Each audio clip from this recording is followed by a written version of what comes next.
Hey, welcome to Making Life More Better podcast, where we are empowering Black men who grew up without a father to live a godly, purpose-driven life through faith, healing, and sharing our stories.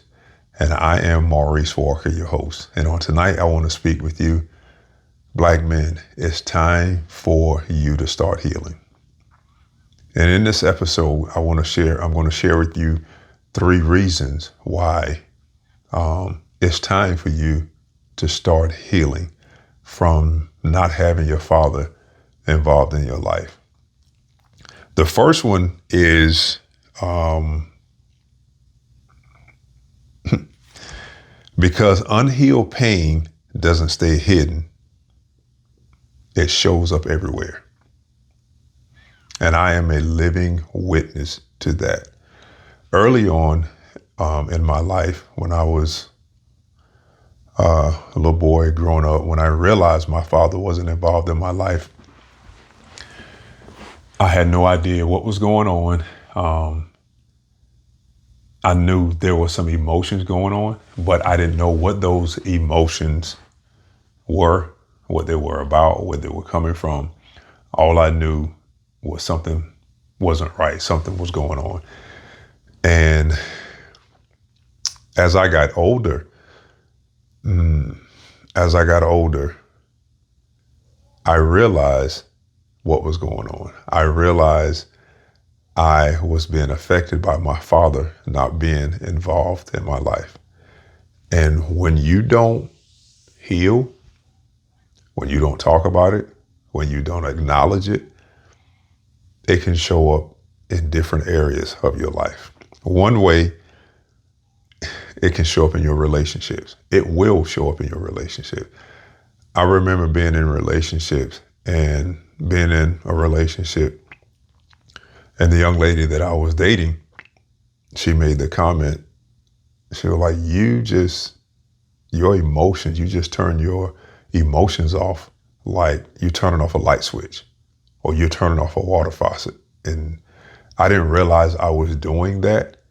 When she brought that to my attention, then I realized after a while, of course I was defending, no, I'm not doing that.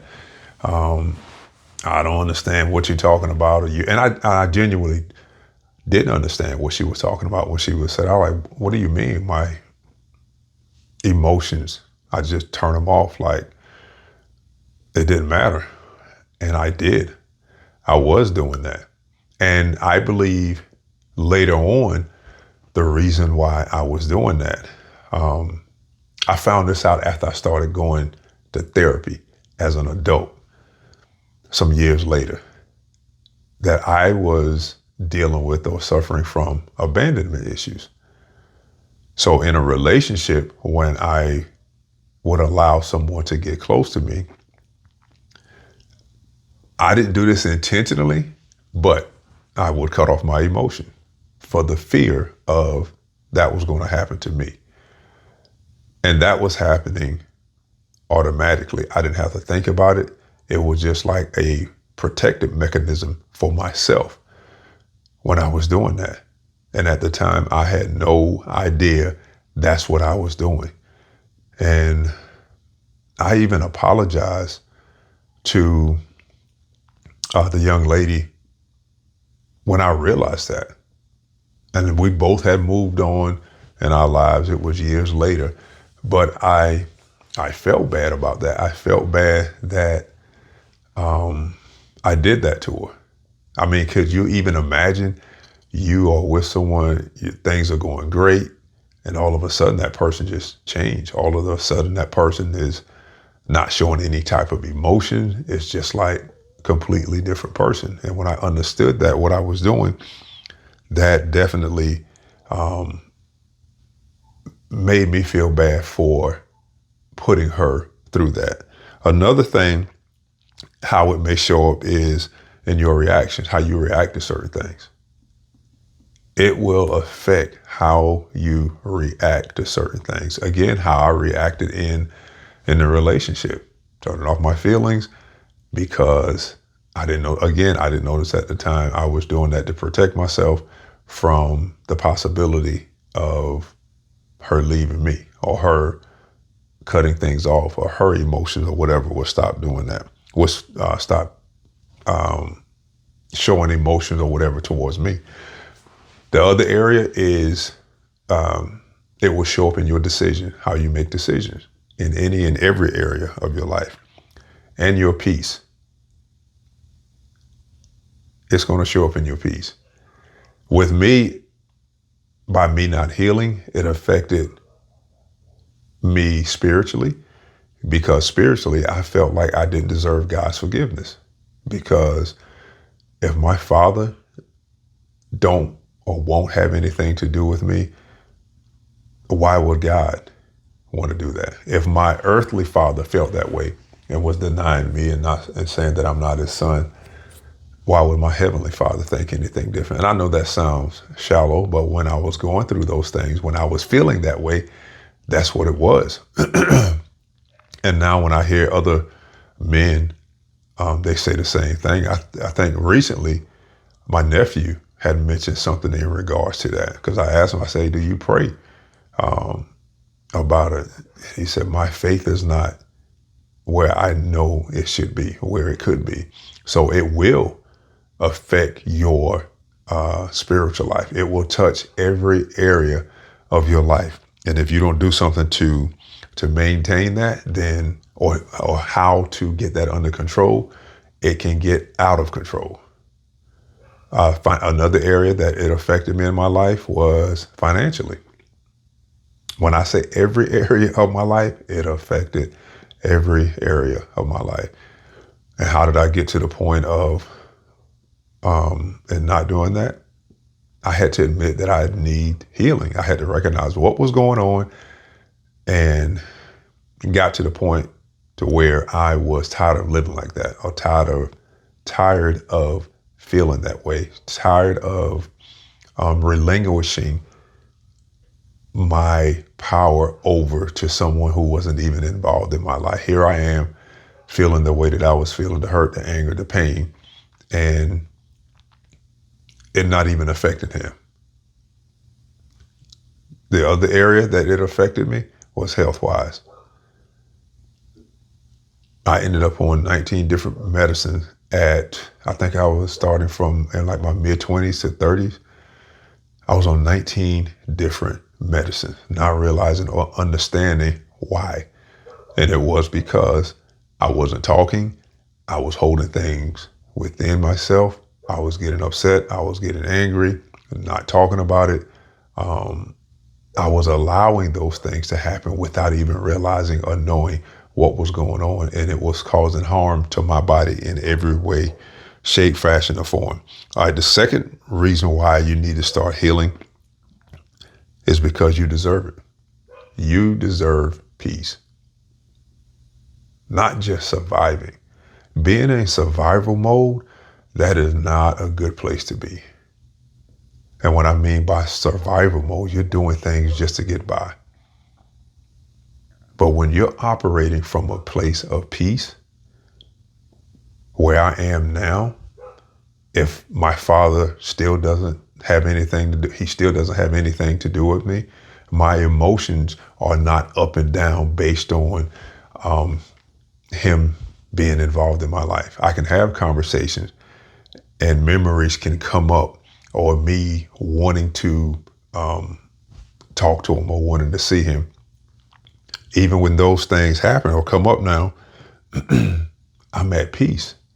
If I never talk to my father, I'm at peace.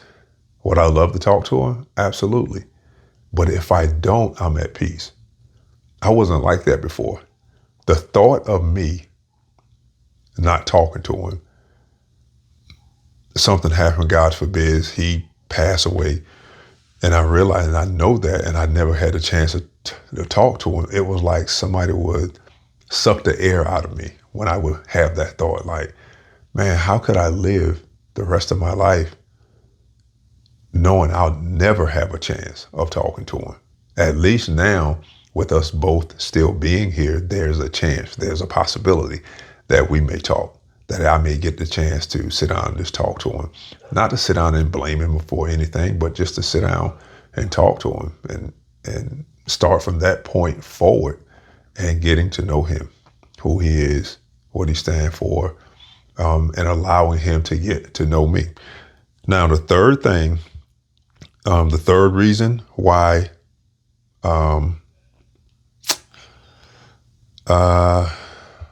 you deserve to start healing is because it's going to stop with you.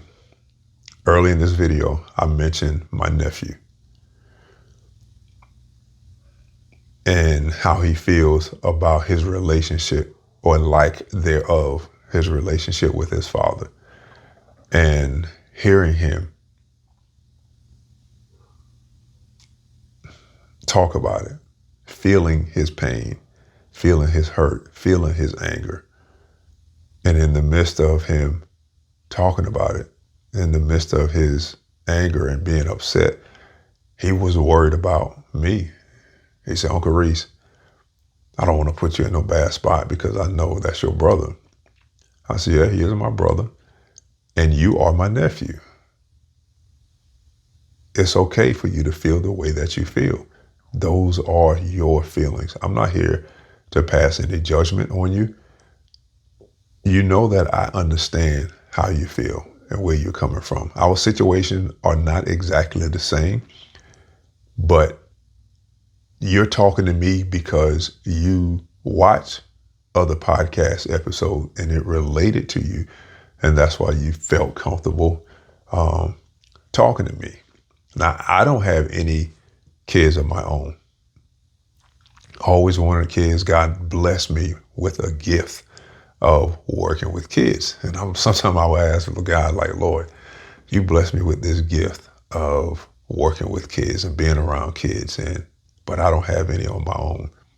Yes, I am an educator, and I've been blessed to touch the lives of so many of my students, so many of my former basketball players, former athletes. I've just been blessed with that. And maybe that was God's purpose for me here on earth, is to play the role of father figure, mentor, role model to other young black men, to other students.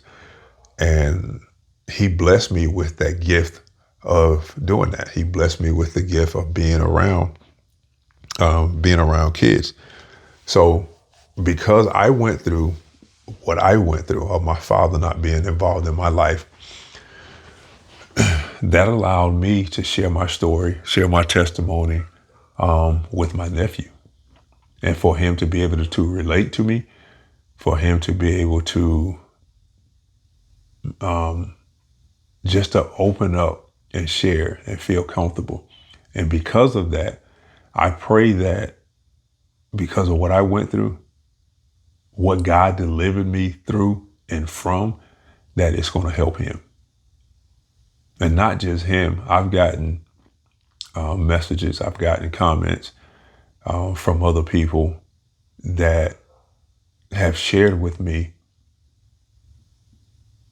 the impact of me doing this podcast, the impact of me sharing my story, me talking about my experience. Even in the beginning, when I first started a podcast, it wasn't easy. There was some things that wanted to resurface because I dealt with that most of my life. And I'm just being straight up and honest. Do those things come up? Yeah, every once in a while they still come up, because that's what it was. I still would love to talk to my father, but that hasn't happened. And maybe God will allow that to happen. Maybe he won't. If he don't, I'm still going to be at peace. But that does not erase the fact that I would like to talk to him. So because I went through that and share my story and share my testimony, then it's helping other people. And you have a story as well. You and your story is going to touch and maybe even save someone's life if you share it, if you talk about it, if you forget about what people are going to think about you, if you forget about how you're going to sound when you're talking to someone, even if you're not doing it in this aspect of doing a video, somebody needs to hear your story. Think of somebody's story that you heard that touched your life, that brought about a change within you because it gave you permission to believe like, hey, if God delivered Maurice or Uncle Reese through his father not being involved in his life, then he can do the same thing for me. And he can do the same thing for you. Take it to God in prayer. Pray about it. I'm only here at this point in my life because of God, because of me praying and asking God for help, for his guidance. I had to ask God, like in my prayer, Lord, help me to see myself the way that you see me. Help me to love myself the way that you love me. I didn't see the value in myself. So if I didn't see the value in myself, how was I going to love myself? So I asked God in prayer, Lord, please help me. I need you to help me through this. I need you to strengthen me. I need you to allow me to see myself the way that you see me. I need you to allow me to be the man that you have called me to be, regardless of my father not being involved in my life. And God, I want to do that without having any hard feelings towards him. I want to be able to pray for him and genuinely mean what I pray when I pray for him. And I encourage you to do the same thing. I'm not saying healing is a easy thing. It's not. Healing is going to expose some things. Healing is going to expose you, but it's worth it. Healing is probably going to invoke some pain, but it's worth it. Healing is probably going to invoke some uncomfortableness, but it's worth it. You are worth it. Tomorrow is not guaranteed. Exactly 4 months ago, I ended up in the hospital. Massive heart attack. Just like out of the blue. Massive heart attack. And I did a video about it on one of my episodes in the podcast. And I shared this with someone the other day, right before I went into surgery. I had this thought, like, at that moment, nothing else in the world mattered. Nothing else. Nobody, nothing else mattered in my life, because had God not delivered me through that, then where I went after I died was going to be for eternity. And I share that to say this: start your healing, because tomorrow is not promised. Start your healing because your life could change in an instant. Your life can change in an instant. I'm here on this video sharing this day, what is this, May 4th? Sharing because God spared my life on December the 29th. I remember hearing my grandmother, when I was growing up, there was this song that she used to sing, and one of the lines in the song was, I could have been dead, sleeping in my grave. That line in that song has a completely different meaning for me. I could have been dead, sleeping in my grave. I can't sit back and not say anything. I can't sit back and not tell people how good God has been to me, even before that. If he doesn't bless me anymore, he's already done enough for me, even before delivering me through that heart attack. I was told that I was 0.04% of people survive what I survived. And I was a part of that 0.04%. That's nothing but God. Brother, you deserve it. Tomorrow is not promised. You may be going through something right now and wondering how you're going to make it through. Believe that you're going to make it through. Start your healing. And when you start your healing, when you forgive your father for not being involved in your life or for whatever capacity he was involved in your life, that's one of your steps to start healing. If you can't do that right now, ask God to help you. Lord, you know my heart. You know how I feel. You know me better than I know myself. I need you. I need your help. I need you to help me through this. Okay? I hope you got some value from this. If you did, drop a comment. Let me know what you think. If you're not a subscriber to the channel, do that. For those of you that have subscribed, thank you so much. I really and truly appreciate you taking the time to watch the videos. And I pray that each and every video is a blessing to you. And if God spare my life, I'll check you out on the next episode of Making Life More Better podcast, where we are empowering Black men who grew up without a father to live a godly, purpose-driven life through faith, healing, and sharing our stories. Take care. God bless. And I love you.